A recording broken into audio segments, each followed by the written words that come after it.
Materi dakwah periode Mekah. Subnya ada kebudayaan masyarakat Mekah sebelum Islam, substansi dan strategi dakwah periode Mekah, dan peristiwa penting dalam dakwah periode Mekah.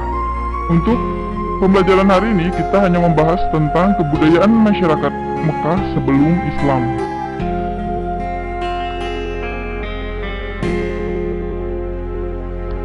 Kebudayaan masyarakat Mekah sebelum Islam.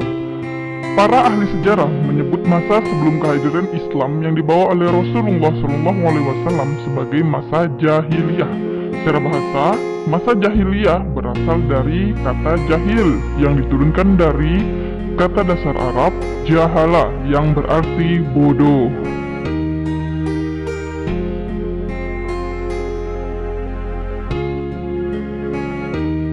Zaman jahiliyah ini terdiri atas dua periode, yaitu jahiliyah periode pertama dan jahiliyah periode kedua.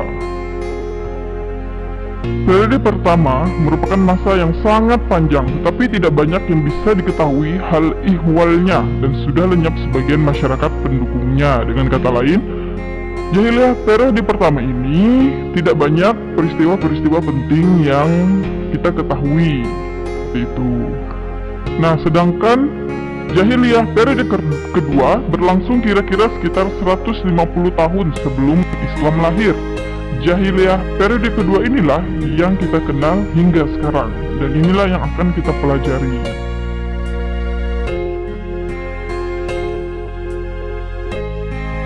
Keadaan Arab, khususnya daerah Mekah, terdiri atas gurun pasir yang sangat panas dan gersang. Mereka senang hidup berpindah-pindah atau nomaden. Kebiasaan mengembara membuat bangsa Arab senang hidup bebas tanpa adanya aturan hukum. Kekuatan, keperkasaan, keuletan, dan keberanian merupakan modal utama untuk dapat bertahan di alam gurun pasir. Mereka tidak menyukai anak-anak, wanita, karena wanita dinilai makhluk yang lemah, tidak mampu berperang, dan tidak kuat melakukan pekerjaan yang berat. Seakan suatu bencana besar dan sebagai aib jika tidak mempunyai anak laki-laki. Hal inilah yang disebut dengan zaman kebodohan. Namun, selain memiliki watak, perangai, dan perilaku keras, penduduk Arab mempunyai jiwa seni sastra yang tinggi, terutama dalam bentuk syair dan sajak. Kepandaiannya dalam mengubah sajak atau syair merupakan kebanggaan orang Arab. Para penyair kenamaan sangat dikagumi dan dihormati pada zaman itu. Dari segi keyakinan, bangsa Arab terbagi menjadi 4. Yang pertama adalah golongan yang mengingkari Sang Pencipta dan hari kebangkitan.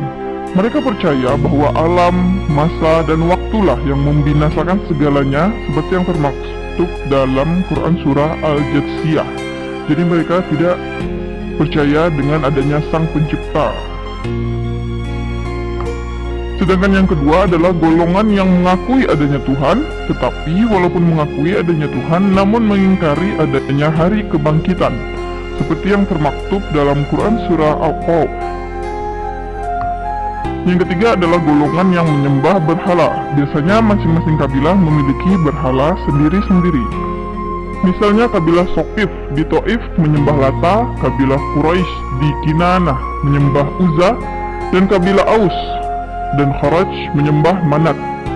Dan sebagai pemimpin dari semua berhala adalah Hubal yang ditempatkan di samping sisi Ka'bah. Sedangkan yang terakhir, golongan yang lain adalah golongan yang cenderung mengikuti ajaran Yahudi, Nasrani, dan Sabi'ah. Ada pula yang menyembah malaikat atau jin.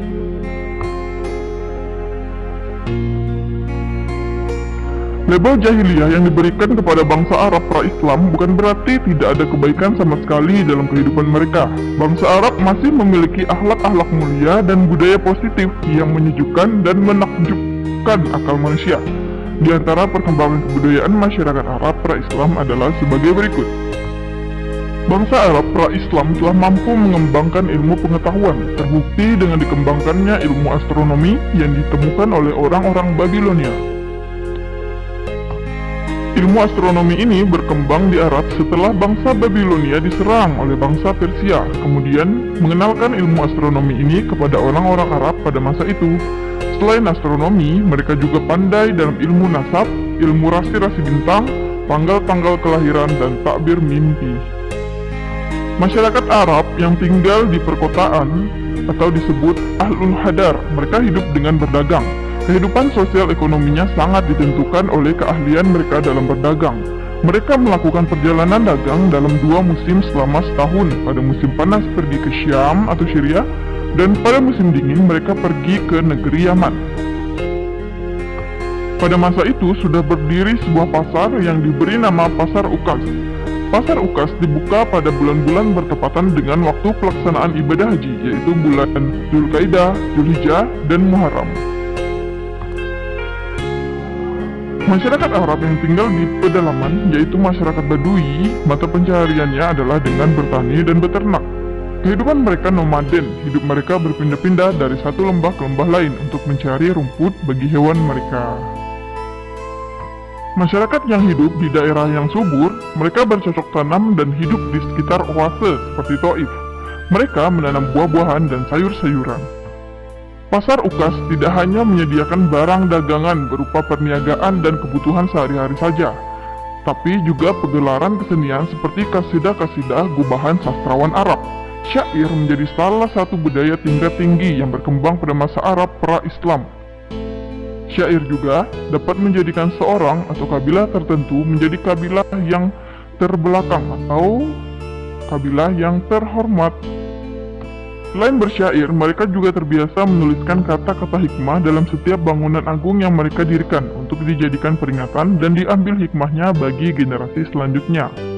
Orang Arab saat itu berlomba-lomba dan membanggakan sikap dermawan. Separuh syair-syair mereka diisi dengan pujian dan sanjungan terhadap kedermawanan. Kehidupan sosial bangsa Arab pra-Islam terkenal pemberani dalam membela pendiriannya.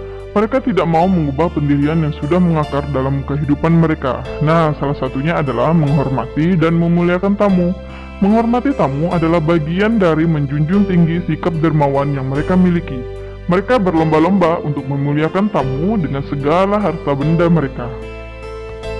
Bangsa Arab pra-Islam rela untuk berkorban harta bendanya hanya untuk memuliakan tamu. Pernah ada seorang laki-laki yang kedatangan tamu di rumahnya, sementara dia tidak memiliki apa-apa selain unta yang menjadi tumpuan hidupnya. Ia rela menyembelih untanya hanya demi untuk menjamu tamunya. Yang terakhir adalah menempati janji. Bagi orang Arab, janji adalah hutang yang harus mereka bayar. Melanggar janji adalah aib bagi kehidupan mereka. Bahkan ada sebuah kisah Hani bin Mas'ud, hanya demi sebuah janji, mereka rela membinasakan keturunan mereka dan menghancurkan rumah demi memenuhi sebuah janji. Wah. Nah, beginilah gambaran atau peta konsep kehidupan masyarakat Arab sebelum adanya Islam. Jadi ada yang negatif dan ada yang bentuknya positif. Nah, silahkan kita tinggalkan saja yang negatif-negatif dan kita contoh hal-hal yang positif.